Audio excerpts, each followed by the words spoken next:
श्री शिवाय नमस्तुभयम। हर हर महादेव। जय महाकाल। कैसे हैं आप सभी लोग? देखिए आज का जो यह वीडियो है ना, आप सभी लोगों के लिए बहुत ही ज़्यादा खास और विशेष होने वाला है।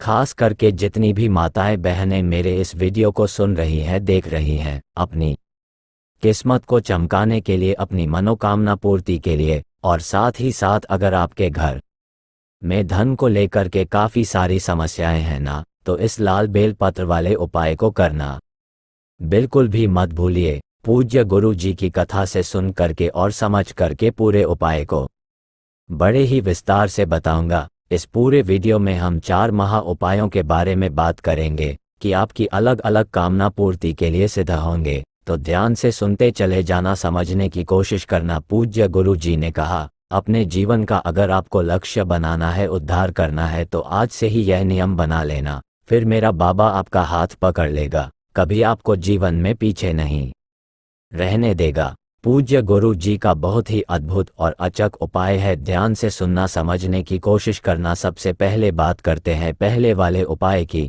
पहला उपाय किन लोगों को करना है, ये चीज़ ध्यान से सुनिए। पूज्य गुरु जी ने कहा कि कभी कभी इंसान के जीवन में एक ऐसा समय आ जाता है जब वो किसी ना किसी अटकलों में फंस जाता है। अटकलों में फंसने का मतलब ऐसा है, कोई ऐसी मुसीबत में फंस जाता है कि उसमें उसको को बहुत परेशानी होती है, निकलने का कोई रास्ता नजर नहीं आता है, फंस चला जाता है। कोई ऐसी समस्या में, चाहे घर में कोई दिक्कत आ रही हो, का जीवन में कोई समस्या बड़ी विकट हो, किसी भी ऐसी अटकलों में फंस जाए, ऐसी मुसीबत में फंस जाए कि जीवन उससे निकलने का कोई रास्ता नजर नहीं आ रहा, तब आपको एक छोटा सा उपाय करना है। मात्र एक छोटा सा, थोड़ा सा लेना होगा आपको लाल चंदन।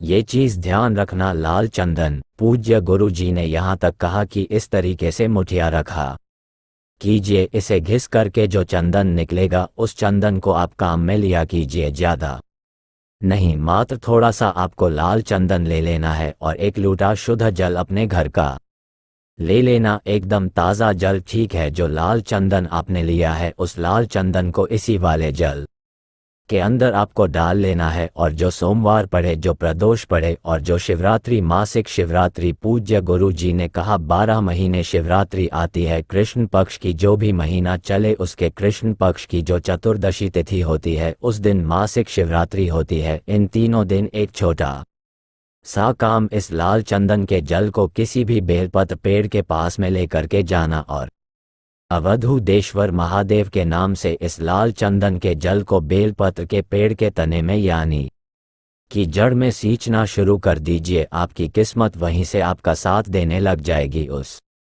चाहे कैसी भी परेशानी हो, मेरा बाबा उसमें से आपको निकाल ही लेगा। एक छोटा सा काम करना, जब आप जिस जगह पर भी जल समर्पित करें, उस जगह की थोड़ी सी मिट्टी है ना, थोड़ी सी मिट्टी आपको उठानी है और अपने ऊपर आपको छींट लेनी है। ये चीज़ का ख्याल रखना, थोड़ी सी मिट्टी हो सके तो अपने पास में रख लेना। आपके जीवन में कभी भी धन की कमी नहीं आने वाली है। पूज्य गुरु जी का बहुत अद्भुत और अचक उपाय है, जरूर कीजिएगा। और दूसरा वाला जो उपाय है, दूसरे वाले उपाय में पूज्य गुरु जी ने बताया कि अगर आपकी किस्मत आपका साथ नहीं दे रही है, देखिए काफ़ी बार ऐसा होता है कि आप जिस कार्य को करने के लिए जाते हैं वो होता ही नहीं है। किस्मत बहुत खराब आपकी चल रही है, बुरा समय चल रहा है ना, बार बार किस्मत आपको पीछे छोड़ रही है। आप उस तरक्की के मार्ग पर नहीं जा पा रहे हो जिस तरफ में आप जाना चाहते हो। तो उस बुरे समय को दूर करने के लिए, अपना अच्छा समय लाने के लिए, अगर आपकी कोई कामना पूरी नहीं हो रही है, कोई कामना सिद्ध नहीं हो रही है, तो उस कामना की सिद्धि के लिए अगर आपने सब कुछ करके देख लिया, तो सोमवार, प्रदोष और शिवरात्रि, ये 3 दिन सबसे बड़े दिन हैं। इन दिनों में यह वाला उपाय करना स्टार्ट कर दीजिए। मात्र एक बेलपत्र आपको लेना है, केवल एक बेलपत्र, ठीक है। और इस एक बेलपत्र के साथ में जो थोड़ा सा लाल चंदन है, उस लाल चंदन को ले लेना। पूज्य गुरुजी हमेशा कहते हैं, लाल चंदन की महिमा अगर आपको सुननी है तो कभी शिव महापुराण की कथा सुन लेना, ठीक है। लाल चंदन, एक बेलपत्र, और जो भी बेलपत्र आपने लिया है, इस बेलपत्र की तीनों पत्तियों पर, जो लाल बेलपत्र का जो उपाय बता रहा हूं, तीनों पत्तियों पर आपको क्या करना है, इस लाल चंदन को अच्छे से लगाना है, इस पर भी लगाना, चिकने हिस्से की तरफ इस पर भी लगा देना है, ना हरा रंग दिखाई ना दे, बस इतना ध्यान रखिएगा, और इस पर भी लगा देना।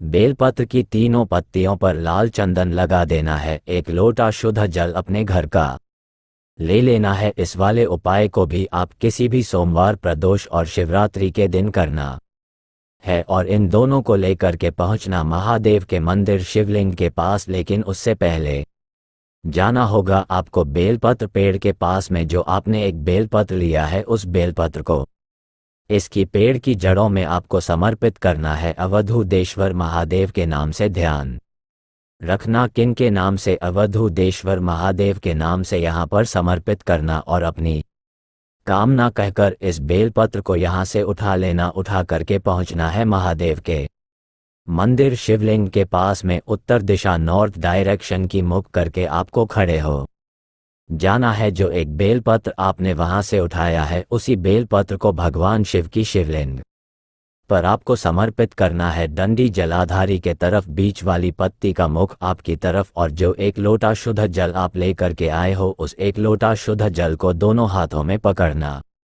अपना नाम और अपना गोत्र बोल करके, बाबा से विनती करके, कामना करके इस संपूर्ण जल को इसी बेलपत्र के ऊपर समर्पित कर देना। पूज्य गुरु जी ने कहा कि ये वाली जो बेलपत्र होती है ना, इससे आप शिव और पार्वती का मिलन करवा देते हो, है ना। और जब यही बेलपत्र माता रानी के हस्त कमल से टच करवा करके यहाँ पर रखी जाती है ना, तो जीवन में चाहे कितना भी बड़े संकट से क्यों ना आप जूझ रहे हो, वह सारा संकट टल जाता है। और जो भी व्यक्ति इस शिवलिंग पर चढ़े हुए जल को अपने हाथों में झेल करके उसका आचमन भी कर ले, उसका अगर 2 छींटे अपने मस्तक पर भी मार ले, तो उसकी तकदीर बदल जाती है। पूज्य गुरु जी का बहुत अद्भुत और अचूक उपाय है, जरूर कीजिएगा। लेकिन यह वाला उपाय किसी भी सोमवार, प्रदोष या शिवरात्रि के दिन ही किया जाता है। बात करते हैं तीसरे वाले उपाय की। तीसरा वाला जो उपाय है, इसे तो आपको चूक नहीं, चाहे कुछ भी हो जाए, कि अगर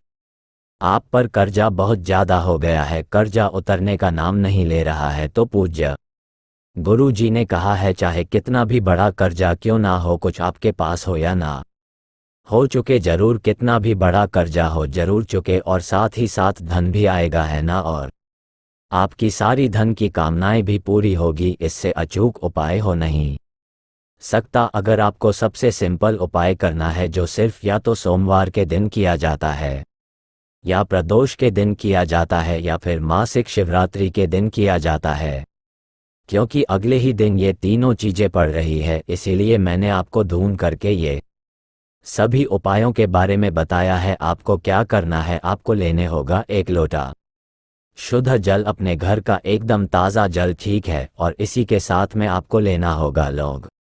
कितनी लौंग लेनी है, इस चीज़ का ख्याल रखना, 7 लौंग आपको लेनी है ना। या तो आप लौंग का कोई भोग बना ले, जैसे कि छोटी सी मीठी भात होती है जिसके अंदर आप लौंग डाल दें, उस लौंग का भोग बना ले। नहीं बना सकते हो तो पूज्य गुरु जी ने कहा 7 लौंग ले लो। 1 लोटा जल जो आपने लिया है, इसी के अंदर 7 लौंग डाल करके एक दीपक, गाय के घी का गोल बाती का एक दीपक आप तैयार करना, चाहे आटे का करो चाहे मिट्टी का, और इसे लेकर के इन तीनों में से किसी भी एक दिन, ऐसा जरूरी नहीं है कि केवल सोमवार के दिन, जो दिन आप फिक्स करो उस दिन का एक नियम बना लो। भाई, इस बार आपने सोमवार के दिन किया तो अगले सोमवार के दिन करोगे, इस बार अगर आपने प्रदोष के दिन किया तो अगले प्रदोष करोगे, इस बार मासिक शिवरात्रि के दिन किया तो अगली मासिक शिवरात्रि के दिन करोगे। यह नियम होता है। इन तीनों चीजों को लेकर के पहुंच जाना किसी भी वट वृक्ष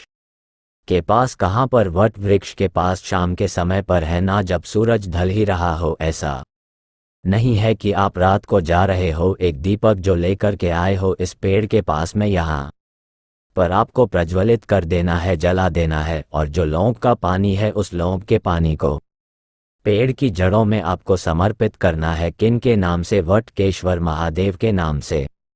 वटकेश्वर महादेव के नाम से इन दिनों पर इन्हें चढ़ाना, समर्पित कर दीजिए। पूज्य गुरु जी ने कहा कि वैसे तो इसका क्रम है 5 बार करने का लगातार। जब आप 5वीं बार करने जाओगे, चाहे 5वें सोमवार को, चाहे 5वीं प्रदोष को, चाहे 5वीं मासिक शिवरात्रि को, यहाँ से एक जड़ का टुकड़ा आपको उठा लेना है और अपने साथ अपने पर्स में रख लेना है। चाहे कितना भी बड़ा कर्जा होगा, चुके जरूर। पूज्य गुरु जी ने बहुत जोर करके बताया था। और जो भी सोमवार का दिन पड़े, जो भी प्रदोष का दिन पड़े, जो भी शिवरात्रि का दिन पड़े, उस दिन आप 2 दीपक तैयार करने हैं। ये सभी को करना है, चाहे आपके घर में किसी चीज की कमी ना रहे। यह वाला उपाय सभी को करना है। 2 दीपक गाय के घी के गोल बाती के दीपक ठीक है, जिसमें से पहला दीपक शाम के समय पर प्रदोष काल में एक दीपक आप जलाओ बेलपत्र पेड़ के नीचे, और जो दूसरा दीपक होगा वो शिवालय की चौखट पर जलाना शुरू कर दीजिए। आपको जीवन में कोई और उपाय करने की जरूरत नहीं है। मेरा बाबा इतने में ही आप